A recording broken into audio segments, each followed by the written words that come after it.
1960s, here is a glimpse of mainland Malay.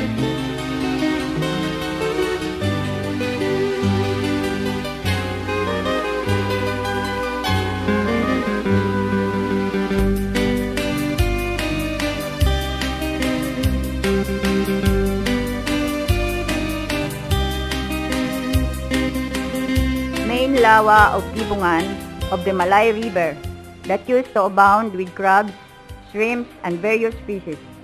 This is where the strangers saw the natives catching fish, commonly called maghay, and when the strangers asked them for the name of the place, they answered maghay, thinking it was the name of the fish they were asking. Ay mali, misunderstanding. Anyway, that was the origin of the name of our town, Malay.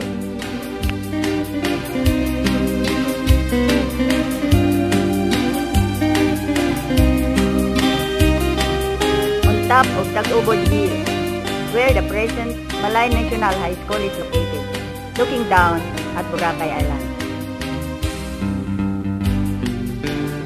Downstream of Nabaoy River, where the present concrete bridge stands, separating Barangay Mutag and Cubay Sur.